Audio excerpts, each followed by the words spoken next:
एक व्यक्ति multinational company में सेल्स मैनेजर की जॉब करता था। उसने अपनी बचत से शहर के बाहर एक आलीशान मकान बनवाया। शहर के बाहर होने के कारण वह एरिया कुछ सुनसान था। वह व्यक्ति अपनी पत्नी और बच्चों के साथ अपने नए घर में रहने लगा। सुबह होते ही वह काम पर निकल जाता और देर शाम तक लौटता। सुनसान जगह इतना आलीशान मकान देखकर चोरों के एक समूह ने वहां चोरी करने की योजना बनाई। चोरी के पहले वे मैनेजर घर के पास चक्कर मारकर उसके घर की गतिविधियों का जायजा लेने लगे। पहले ही दिन उनकी नजर मैनेजर की एक अजीब हरकत पर पड़ी।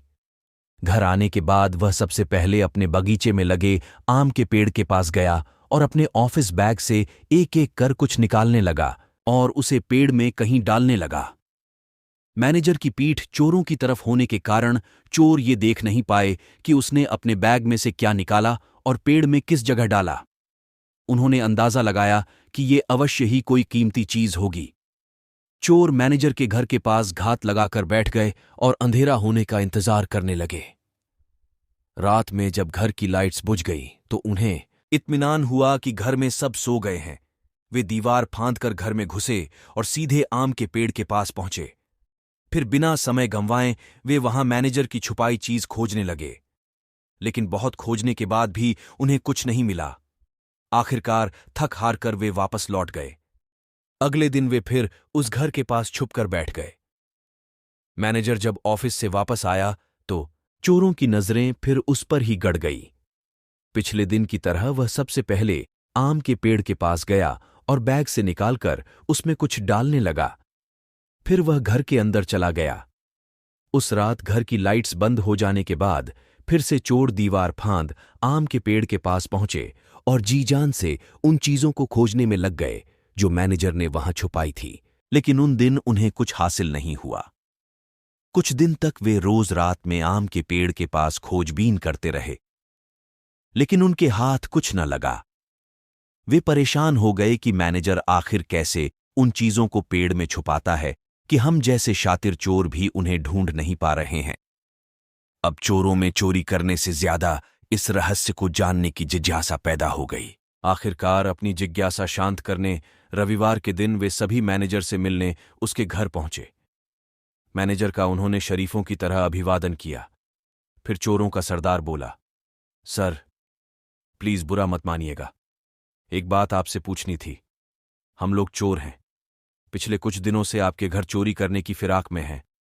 हम रोज देखते हैं कि आप शाम को घर आकर आम के पेड़ में कुछ डालते हैं, लेकिन लाख कोशिशों के बाद भी हम वो चीजें ढूंढ नहीं पाए। हम सब ये जानने को बेचैन हैं कि आप वहां चीजें कैसे छुपाते हैं कि वो मिलती नहीं हैं। चोरों की बात सुनकर मैनेजर हंस पड़ा, फिर बोला, अरे भाई, मैं वहां कुछ भी नहीं छुपाता। तुम लोगों को गलत फहमी हो गई है। नहीं सर, हमने देखा है, आप रोज शाम को अपने बैग में से कुछ निकालकर पेड़ में डालते हैं। आप वहां कुछ ना कुछ तो छुपाते हैं। चोर एक स्वर में बोले। अब मैनेजर गंभीर हो गया और बोला, मैं एक मल्टीनेशनल कंपनी में सेल्स मैनेजर हूं। काम का दबाव बहुत अधिक रहता है, जिस कारण तनाव होना लाजिमी है। किसी भी हाल में टारगेट पूरा करना ही होता है। इसके लिए रोज किसी न किसी से झिकझिक होती है। कस्टमर के ताने सुनने पड़ते हैं, बॉस की डांट झेलनी पड़ती है। मानसिक तनाव इतना अधिक होता है कि घर आने पर भी नहीं जाता। पहले अक्सर मेरे तनाव को बेवजह मेरे परिवारजन झेलते थे। कुछ देर रुककर मैनेजर आगे बताने लगा, जब मैंने ये नया घर बनवाया तो सोचा कि इस घर का माहौल मैं शांतिपूर्ण रखूंगा। कभी ऑफिस का तनाव घर लेकर नहीं लाऊंगा।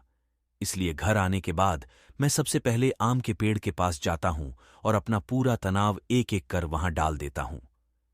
कमाल की बात यह है कि अगले दिन जब मैं वो उठाने जाता हूं तब तक आधा तनाव तो गायब हो जाता है। जो थोड़ा बहुत बचता है उसे मैं अपने साथ ले जाता हूं। लेकिन फिर जब शाम को घर आता हूं तो तनाव पेड़ के पास छोड़ जाता हूं। यही पेड़ का रहस्य है। मैनेजर की बात सुनकर चोरों को पेड़ का रहस्य समझ आया। चोरी करने में तो वे सफल नहीं हो सके, लेकिन जीवन की एक बहुत बड़ी सीख उन्हें जरूर मिली। सीख, आज के दौर में जिंदगी में सुख सुविधाओं के साधन तो बढ़ते जा रहे हैं, और जिंदगी आरामदायक होती जा रही है, लेकिन कहीं ना कहीं तनाव भी बढ़ता जा रहा है। इस तरह वे घर पर भी सुकून से नहीं रह पाते हैं, इसलिए जब भी घर आएं, तनाव को बाहर ही छोड़ आएं। कहानी अच्छी हो तो एक शेयर जरूर करिए